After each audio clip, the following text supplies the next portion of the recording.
Blade Runner 2049, the sequel to the cult classic Blade Runner. The film takes place in Los Angeles, California in 2049. The ecosystem has collapsed, where man has long lost his spiritual connection to nature. Every aspect of society has been engulfed by technology. Our main character, Officer K, is introduced in the film flying over a barren landscape on his flying spinner. He is artificial, as well, a replicant, this world's name for a human-like robot. He is a Blade Runner whose job consists of hunting down his own kind. He embraces the world around him, having bought an artificial companion as his girlfriend. He doesn't seem to take an issue with his job due to his belief that since replicants aren't born, they don't have a soul.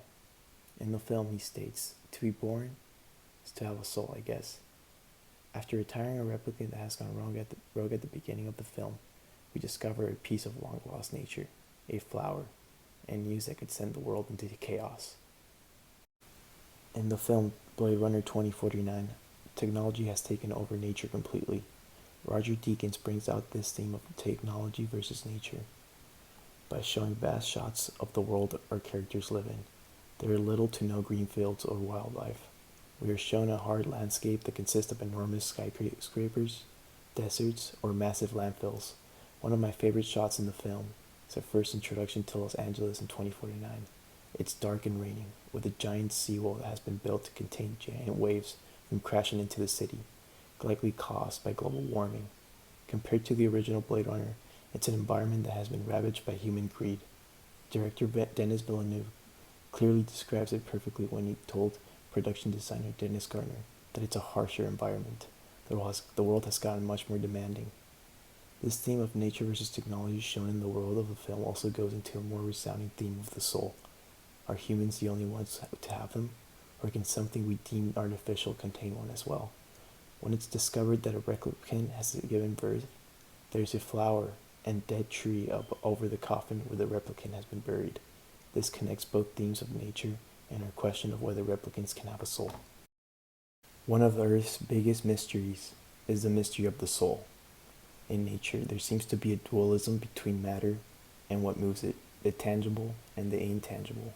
The film delves deeper into this mystery. Could someone not born, a replicant, have a soul?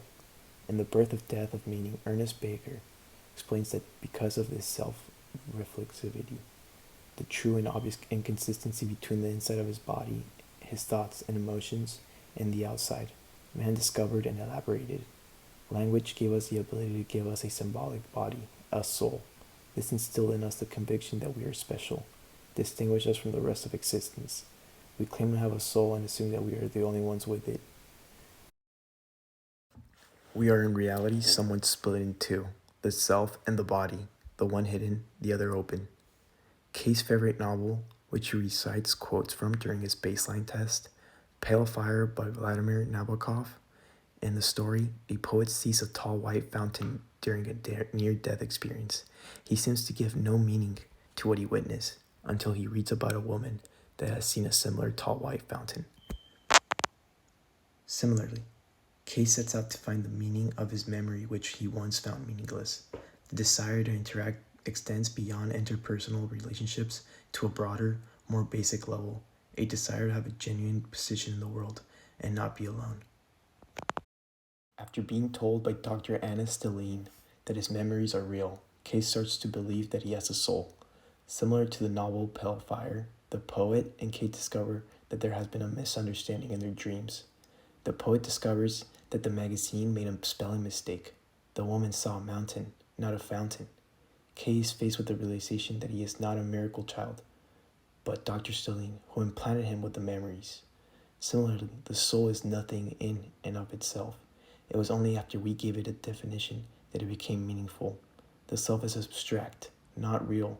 The soul is something that we must create, rather than something that one is born with. The meaning of life is to be discovered in the world, that rather than with man or his psyche, as though it were a closed system. Kay's revelation results in him letting go of his dream of being special and directs his actions towards saving Deckard, our main character from the last film, and the father of Anna Stelline, so that they might be reunited.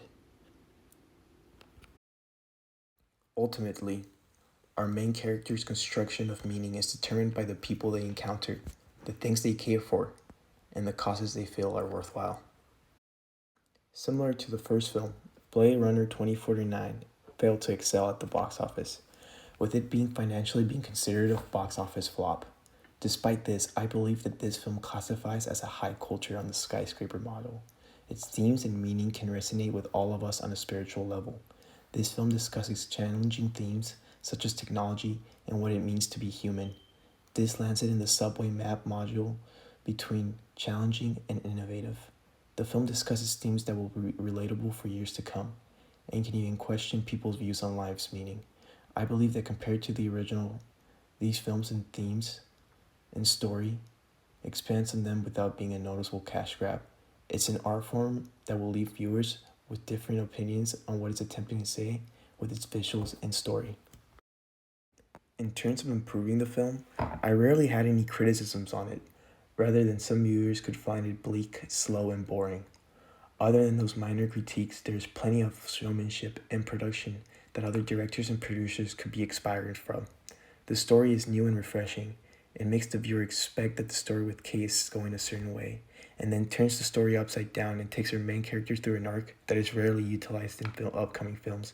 In a technical aspect, the film is visually beautiful, and with every set being meticulously made to add to the original world. Much more could be learned from filmmakers that outweigh the minor criticisms I have with the film. The film is not only a perfect example of how a sequel should be made, but a movie that will transcend the test of time.